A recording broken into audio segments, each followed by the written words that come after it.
G'day, I'm Brian, welcome to the Japanese Whisky Review, and today I'm going to chat about are Japanese whiskies overpriced? And I mentioned before I continue, I've literally bought hundreds upon hundreds of bottles of Japanese and Scottish whiskies over the years and have tasted over 1,000 different bottlings from both Scotland and Japan, as well as other countries as well.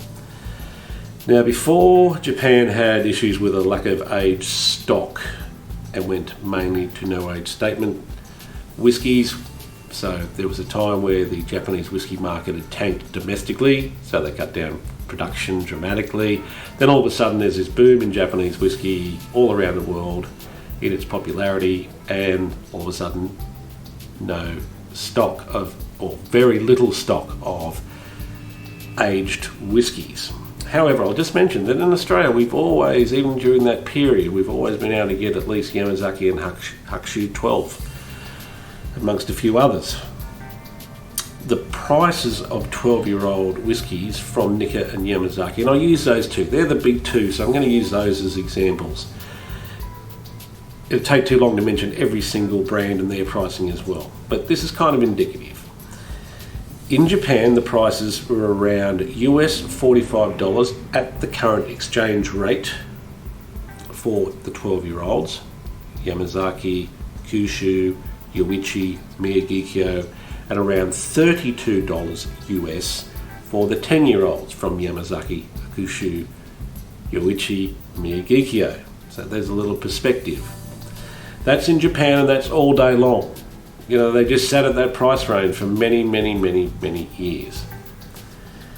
Now you might say, well, that's fine. Of course, in the home country, they're going to be cheaper than they are internationally when they send them overseas. But again, I'll give you perspective before I go into today's prices. That Yamazaki 12, as a for instance, was around US $80 during that period of time, before the dearth of aged Japanese whiskies. Hibiki 17, for instance, was around 90 US, and Yamazaki 18-year-old was about 110 US. So again, that's just a bit of perspective compared to prices now, and the product hasn't suddenly improved 2 or 3 times, unlike the prices. So now let's compare Yamazaki 12-year-old and Yoichi 10-year-old. That's the new Yoichi 10 that's out now in different markets compared to Scotches of around the same age in those markets. So I'm going to use the UK, the US, Europe and Australia, and I'm sure here in Singapore, Taiwan, it's going to be a similar sort of story. So the prices now, and I've gone through and I know that, sure, if there's a sale price, or depending where you are in the country or who you use as a retailer, there might be a little bit of variation, but these are kind of around the averages that I've found looking online. So now, in the UK, the Yamazaki Kyushu family of 12-year-olds are around 150 to 160 British pounds, and the Yoichi 10 175. Remembering they used to cost $45 US before the dearth of aged stock, and the 10-year-olds $32 US. Now we're talking 150, 160 British pounds, and 175 pounds for Yoichi 10. In Europe, Yamazaki and Hakushu euros about 175 to 179, and the Yoichi 10 145 euros. USA, the Suntory pairing, Yamazaki Hakushu 12-year-old US 170 to 180, and the Yoichi 10 160 US. In Australia, well, Yamazaki and Hakushu 12, remember, before say 2019, or around up until about 2019, I could get a Yamazaki 12 in Australia for around US $80. Now in Australia, for Yamazaki or Hakushu 12, we are paying for roughly 400 Australian dollars, which is around 280 US or something like that. And the Yoichi 10-year-old, an eye-watering 700 Australian dollars. So that gives you an idea of the pricing now. So let's take a look at what I consider the prices of what I would be Scottish equivalents of the same quality level. Now, depending what you tasted, you mightn't like these as much as I may like them. Some of them are possibly better than the Japanese competition, but let's look at the prices. Okay, and there's so many whiskies out there that I could have used as examples, but these are kind of ones that a lot of people would know. So in the UK, Cool Isla 12-year-old, £50. That's comparing it to 150 to 160 for a Yamazaki in the UK. Dalwhinnie 15, £50. Cragganmore 12, £44. Talisker 10, £47. Old Pulteney 15, £75. I could have used the 12-year-old, which is cheaper again. Glendronach 12-year-old, £51. And even the likes of Lagavulin 16, £69 in the UK. Let's go back. In the UK, Yamazaki 12, 150 to 160 British pounds, and Yoichi 10, 175. Moving on to Europe. And I didn't use every one of the bottlings I used before. They're going to be kind of similar, but I used kind of 4 of the examples in all these. Europe, Cool Isla 12, €56.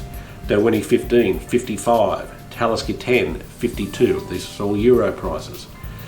Glendronach 12, €72, and Cool Isla 16, €89. So what do we have in Europe? Lagavulin 16, for instance. I'm pretty sure a lot of people would prefer this to the Yamazakis and the Yoichis that I've mentioned. €89, where a Hakushu or a Yamazaki 175 to 179 euros, and the Yoichi 10, 145. In the US, Cool Isla 12, $80, Talisker 10, $70, Glendronach 12, $55, Lagavulin 16, $80. And what do we have in the US? Yamazaki and Hakushu 12, US 170 to 180, and the Yoichi 10, $160. Lagavulin 16 in the US, half the price of the Yoichi. Australia. Now, whiskies are expensive in Australia. All alcohol is so. But, perspective again, compared to the prices I mentioned, I could get them from like 2019 and years before that. Cool Isla 12, 130 Australian dollars. Talisker 10, 120. Glendronach 12, 110. Lagavulin 16, 180. Let's go back. In Australia now, kind of an average. I've seen these go to 450 Australian dollars. Yamazaki and Hakushu 12, 400 Australian dollars. Yoichi 10, that eye-watering $700, compared to a Lagavulin 16 at 180 or a Talisker 10 at 120, etc., etc. So comparable Scottish whisky is 2, 3, and in some instances, especially in Australia, close to 4 times cheaper in price than Japanese whisky, but many of them are just as good as the ones I've mentioned.